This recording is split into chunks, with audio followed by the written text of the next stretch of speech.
Bismillahirrahmanirrahim. Assalamualaikum warahmatullahi wabarakatuh. Sahabat-sahabat semuanya, perkenalkan nama saya Deden Hamdan.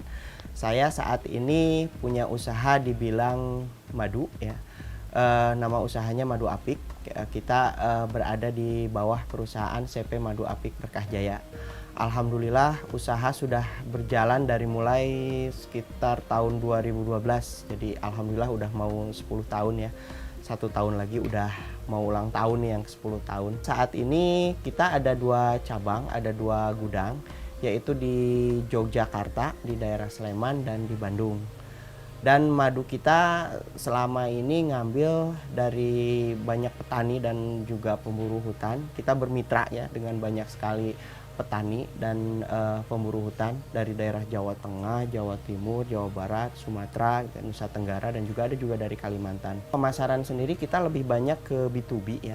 Jadi buat teman-teman yang pengen punya usaha di bidang madu bisa kita fasilitasi gitu ya, baik beli curah untuk dikemas sendiri dengan merek sendiri maupun kita yang kemas dengan cara maklun gitu. Alhamdulillah usaha sebetulnya meskipun kayak keren gitu ya, sudah 9 tahun gitu, tapi sebetulnya dalam 5 tahun pertama itu sebetulnya fase-fase perjuangan. Sekarang alhamdulillah kita juga udah ekspor gitu ya ke Malaysia dan juga pernah ke Singapura juga sejak tahun 2019 gitu. Kita dipercaya sama produk madu kita gitu ya, dipercaya sama negara-negara lain gitu, asalkan istilahnya kita bisa memegang kualitas gitu ya, karena memang yang namanya madu itu tergantung dari kualitasnya sebetulnya gitu, seperti itu. Alhamdulillah sekarang kita udah punya karyawan 15 orang ya, di Jogja sekitar 11 orang dan di Bandung itu sekitar 4 orang, itu karyawan tetapnya gitu ya. Dan juga kalau karyawan-karyawan yang tidak tetap itu tergantung dari banyaknya pesanan. Biasanya kalau lagi banyak pesanan alhamdulillah gitu ya, kita juga ngerekrut karyawan-karyawan dari luar juga seperti itu. Usaha sekarang luar biasa gitu ya. Allah memberikan amanah yang sangat luar biasa gitu ya. Sehingga omset kita juga dalam 3 tahun terakhir ini, 4 tahun terakhir lah, lumayan juga banyak gitu, meskipun awalnya selama 5 tahun pertama memang berdarah-darah juga seperti itu usahanya teman-teman ya.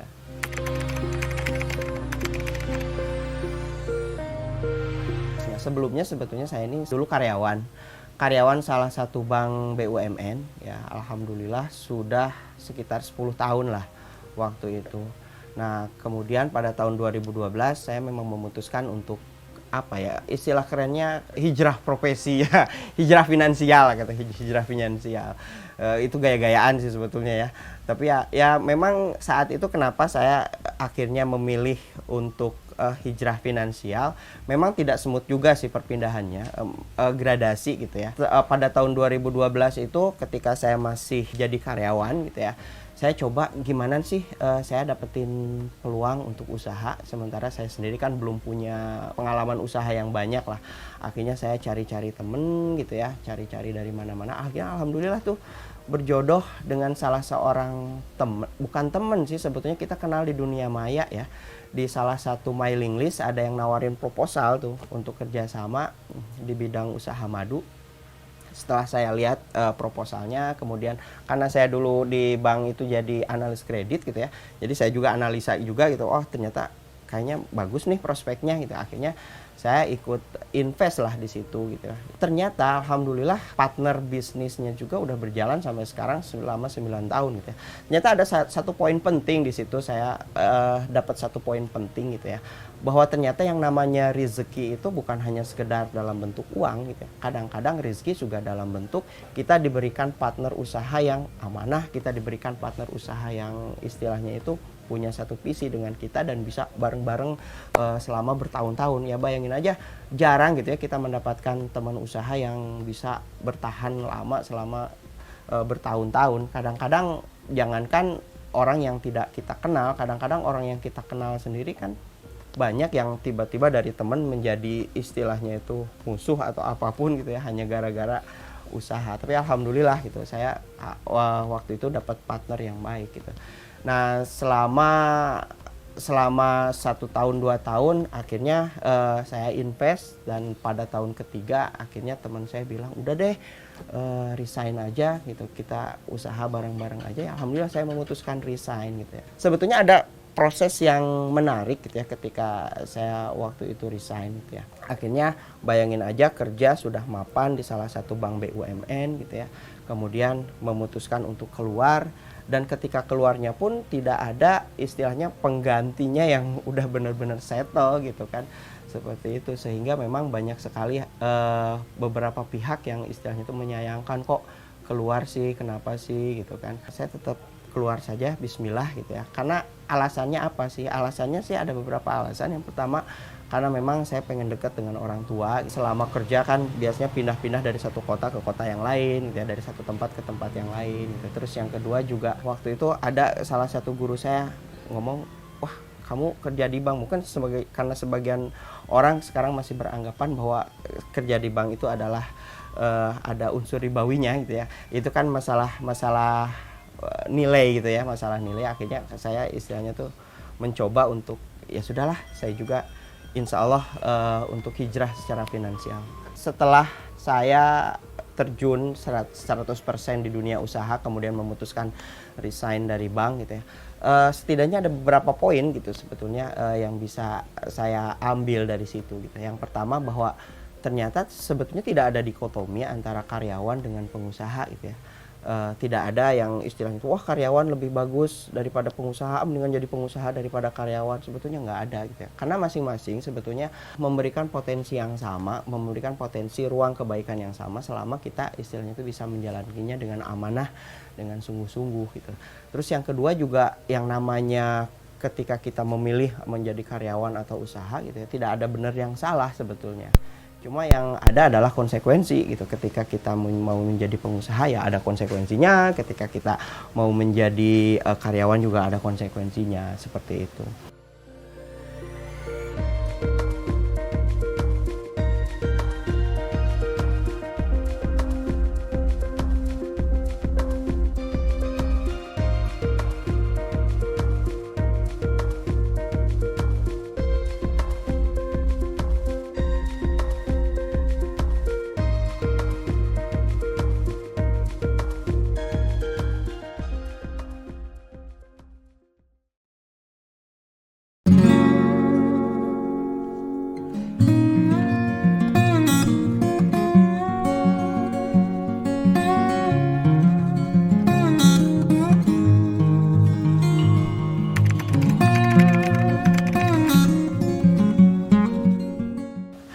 Terus juga yang berikutnya adalah ketika kita memutuskan untuk berhijrah gitu ya, konsekuensinya adalah pasti tidak nyaman gitu ya.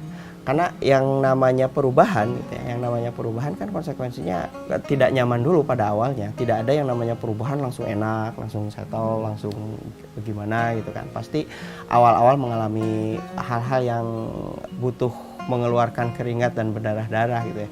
Ya ketika saya juga resign gitu ya, memutuskan untuk usaha madu invest di temen yang tadi ketemu di dunia maya itu gitu ya. Pada awalnya ya bayangin aja ketika kita tiba-tiba resign, tiba-tiba dari yang gajinya katakanlah 10 juta gitu ya, tiba-tiba harus dapat pendapatan yang 1/4 dari itu. Akhirnya kayak harus muter otak tuh.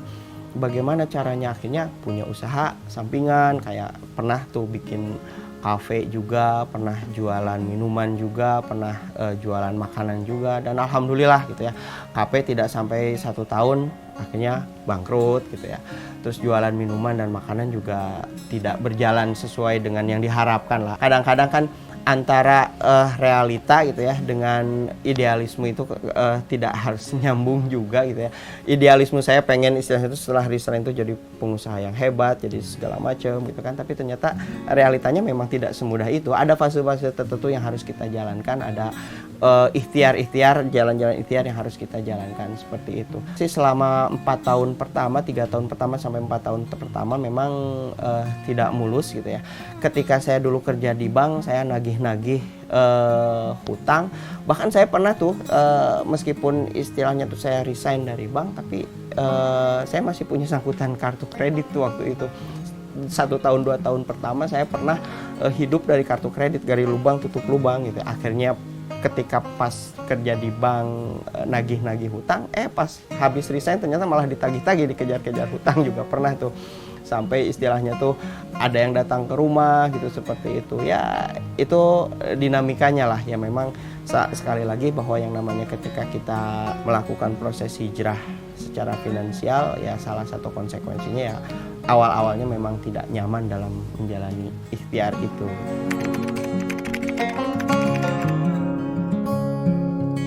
Salah satu alasan yang mendasar juga kenapa waktu itu saya resign dari salah satu BUMN lembaga perbankan adalah masalah riba ya. Karena waktu itu guru ngaji saya bilang, bener kamu tuh pengen kerja di sini terus-terusan gitu ya, ada konsekuensinya gitu ya. Kamu udah ngaji, udah segala macam, udah tahu kalau kerja di situ tuh seperti apa. Pas dipikir-pikir betul juga gitu ya. Akhirnya saya bilang, tapi saya nggak punya apa-apa. Kalau misalkan saya langsung resign, saya mau dapat rezeki dari mana? Ada satu poin penting tuh dari guru ngaji saya waktu itu. Sebetulnya yang namanya rizki itu kan sudah ditetapkan sama Allah katanya. Tapi sumber rizkinya itu yang jadi pilihan kita gitu kan. Artinya bahwa kalau misalkan kita yakin gitu ya bahwa apa yang sudah kita putuskan itu benar, insya Allah kita akan dapat gantinya yang lebih baik. Kalau kita meninggalkan sesuatu dalam keadaan haram, maka Allah akan menggantinya dalam keadaan halal. Itu poin yang sangat penting. Akhirnya saya memutuskan untuk keluar dari bank begitu saja gitu.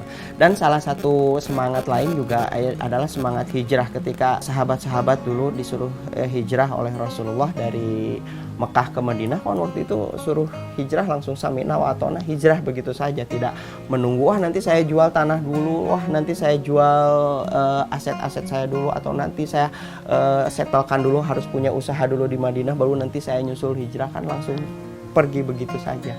Akhirnya saya pun ngikutin itu gitu ya, tanpa berpikir panjang, tanpa banyak alasan, langsung resign.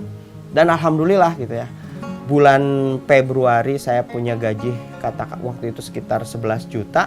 Tiba-tiba bulan Maret saya punya pendapatan 3 juta. Alhamdulillah, itu sangat-sangat luar biasa sekali seperti itu.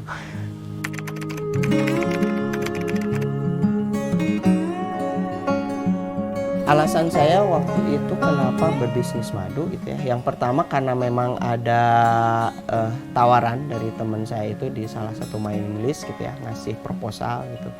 Nah, kenapa saya mantep gitu? Karena saya berpikir seperti ini, yang namanya usaha itu kan bukan hanya sekedar ngejar uang gitu ya, tapi juga harus ada value, harus ada nilai yang bisa kita dapatkan gitu dari usaha itu sendiri gitu. Nah, kenapa madu? Karena yang pertama dari sisi resiko mungkin nggak terlalu besar gitu ya. Ya katakanlah di nggak lakunya juga keluarga jadi sehat gitu kan seperti itu gitu. Terus yang kedua juga tidak memerlukan modal yang besar gitu. Terus yang ketiga juga saya berpikir bahwa ini adalah menghidupkan sunnah gitu kan. Karena yang namanya madu adalah makanan yang memang sudah dikonsumsi dari sejak zaman dulu, dari sejak zaman Cleopatra. Bahkan Rasulullah sendiri kan menganjurkan gitu ya untuk kita untuk meminum madu secara rutin seperti itu. Dan terus yang berikutnya saya berpikir bahwa yang namanya produk madu itu kita bukan hanya sekedar jualan gitu, kita juga mengajak orang buat sehat gitu, kita mengajak orang buat menghidupkan sunnah, kita mengajak orang juga untuk mengkonsumsi sesuatu yang baik. Karena mengkonsumsi sesuatu makanan itu bukan hanya sekedar halal tapi juga harus thayyib gitu kan. Dan madu itu salah satu makanan yang memang selain halal thayyib gitu.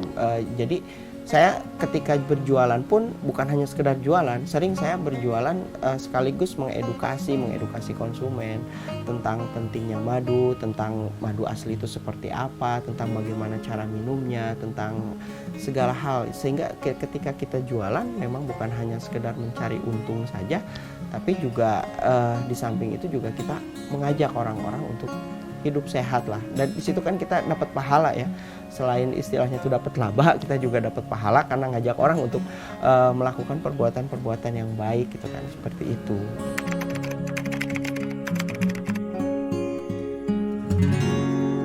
Yang namanya usaha memang sebuah proses pembelajaran juga gitu ya. Karena buat saya pribadi yang namanya usaha itu kan miniatur kehidupan gitu ya. Miniatur kehidupan artinya ketika kita merintis sebuah usaha memang konsekuensinya ya kita harus siap untuk belajar gitu ya. Termasuk saya juga pertama kali tidak langsung tiba-tiba lancar gitu ya. Pasti melalui proses belajar lah. Misalkan dulu saya nggak tahu tuh bahwa yang namanya madu asli itu seperti apa, madu palsu itu seperti apa. Ketika saya main-main ke tempat peternak gitu ya, kadang-kadang kita dikasih sampelnya yang bagus, tapi ketika dikirim mungkin lain lagi gitu. Pernah tuh saya waktu itu beli gitu ya dari mitra kita, peternak kita gitu ya, tapi akhirnya yang dikirim sampel dengan yang dikirim pas pembelian itu beda jauh gitu ya. Dan ternyata ketika saya beli gitu ya, wah kok madunya seperti ini gitu kan. Karena kalau madu palsu kadang-kadang dicicip juga agak beda gitu rasanya. Akhirnya saya balikin tuh madunya, tapi pas dibalikin ternyata orangnya udah nggak ada di tempat gitu kan. Lumayan ruginya besar. Udah kita mengumpulkan laba dari sedikit demi sedikit, ini udah terkumpul jadi modal banyak, dibeliin dalam jumlah yang sangat besar gitu ya. Ternyata hasilnya seperti itu. Itu adalah proses pembelajaran. Memang secara finansial mungkin rugi gitu ya, tapi secara mental dan juga secara keilmuan, alhamdulillah tuh banyak sekali pelajaran-pelajaran yang bisa kita dapatkan seiring dengan belajar kita pas membangun usaha gitu. Termasuk misalkan membangun hubungan gitu ya dengan salah satu konsumen. Kadang-kadang banyak tuh konsumen komplain terhadap produk-produk kita gitu. Pernah tuh saya ngirim madu ke Kalimantan gitu ya, sekitar 300 kilo lah.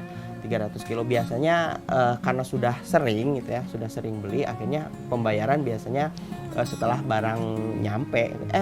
Qadarullah ternyata pas di tengah jalan kapalnya itu kebakaran gitu, dan madunya itu ya hancur, nggak bisa diiniin. Akhirnya si konsumennya tidak mau bayar, tapi ya enggak apa-apa deh. Akhirnya kita kirim lagi aja 300 kilo. Secara finansial mungkin kita rugi ya 300 kilo. Tapi alhamdulillah justru sejak itu konsumen tersebut jadi semakin besar dan alhamdulillah ngasih return ke kita pun akan semakin besar. Dan sejak itu juga banyak konsumen-konsumen yang lain yang referral dari dia akhirnya jadi langganan kita juga. Jadi secara finansial, secara jangka panjang justru menguntungkan gitu, meskipun kita berpikirnya secara jangka pendek kita rugi. Ya hal-hal seperti itulah yang istilahnya itu bisa memperkaya kita dalam proses ketika kita melakukan proses bisnis gitu ya, membangun usaha dari awal. Banyak hal-hal kecil maupun hal-hal besar yang bisa menjadi pelajaran buat kita sendiri, karena yang namanya bisnis itu ada proses, bisnis itu adalah miniaturnya kehidupan ya. Kita banyak sekali hal-hal yang bisa kita pelajari di sana, hubungan dengan manusia, hubungan dengan Allah, bagaimana membangun relationship dengan semua orang gitu ya. Bahkan yang namanya konsumen sendiri itu kan ada ribuan gitu ya. Satu orang konsumen dengan satu pola pikir, otomatis kita pun harus mensikapinya dengan beda juga. Seperti itu sih.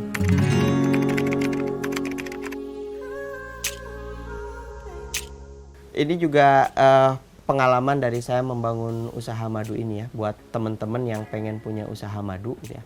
Hal-hal penting yang patut teman-teman garis bawahi adalah yang pertama tentang kualitasnya. Karena yang namanya madu, seperti kita ketahui banyak di pasaran itu banyak madu-madu yang memang secara kualitas tidak sesuai dengan standar gitu ya. Itu yang pertama. Jadi kita harus paham dulu sebetulnya madu yang berkualitas itu seperti apa. Kita harus terus banyak belajar lah, menggali informasi. Terus yang kedua, kita harus berhubungan dengan orang yang bisa kita percaya. Kalau bisa kita langsung terjun ke lapangan gitu ya, ngelihat langsung ke lapangan peternakannya segala macam gitu ya. Dan terus yang ketiga juga kita jangan percaya dengan mitos-mitos gitu ya, bahwa madu misalkan disemutin, madu kalau misalkan masuk kulkas tidak beku. Banyaklah mitos-mitos seperti itu. Tetap uji lab adalah uji yang sangat valid gitu ya untuk menilai kualitas madu. Dan yang terakhir gitu ya, ketika kita mau jualan madu, niatkan gitu bahwa ketika jualan itu bukan hanya sekedar untuk jualan, tapi juga kita mengedukasi gitu ya masyarakat bagaimana sih cara mengkonsumsi madu dan bagaimana kenapa kita harus penting untuk mengkonsumsi madu setiap hari. Itu sangat penting sekali.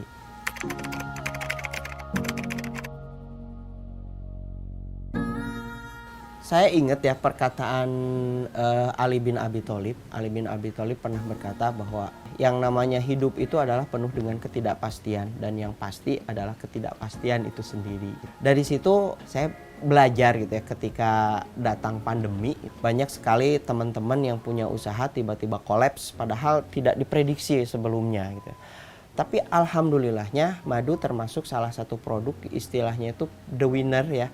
Karena usaha madu ini sangat tidak terdampak oleh adanya pandemi, tapi bukan berarti bahwa kita istilahnya tuh senang-senang di atas penderitaan orang lain. Justru ketika kita maju di saat orang-orang lain mengalami kemunduran akibat adanya sebuah kondisi kayak misalkan saat sekarang pandemi, justru nilai syukur kita yang harus kita tambah. Alhamdulillah ketika pandemi ini juga kita mengalami peningkatan omset yang alhamdulillah luar biasa gitu ya.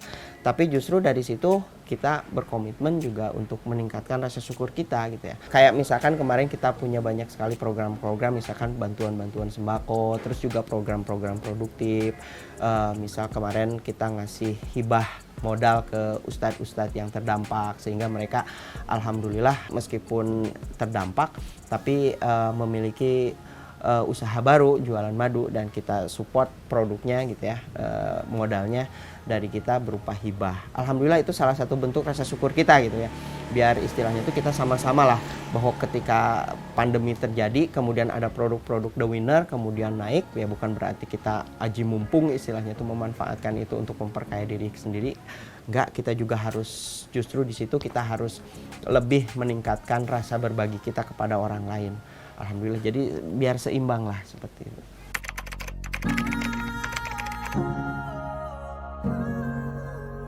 Teman-teman semua, dalam 9 tahun usaha yang saya jalanin ini banyak sekali pelajaran-pelajaran yang bisa saya ambil. Cuma salah satunya yang sangat penting gitu ya, saya merasakan bahwa yang namanya kesuksesan itu ternyata sangat personal sekali gitu ya. Setiap orang itu masing-masing punya jalan hidup sendiri, punya skenario sendiri, punya benang merah sendiri, punya karpet merah sendiri untuk meraih kesuksesannya masing-masing gitu.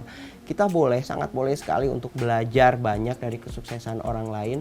Dan itu sangat-sangat penting juga karena itu bisa memberikan motivasi buat kita. Tapi yang sangat penting adalah kita juga jangan lupa untuk belajar dari diri kita sendiri gitu, seperti itu. Dan juga yang paling penting adalah ketika kita sukses, kemudian kita sudah meraih apa yang sudah kita inginkan, jangan lupa bahwa yang namanya ujung kesuksesan itu ujungnya adalah kebermanfaatan. Itu untuk apa kita sukses hebat, tapi untuk diri kita sendiri. Justru semakin kita sukses, kita harus mencoba untuk semakin bermanfaat buat orang lain, sehingga kesuksesan itu istilahnya itu akan berdampak luas, bukan hanya sekedar diri kita, buat keluarga, buat lingkungan, dan juga buat semua orang.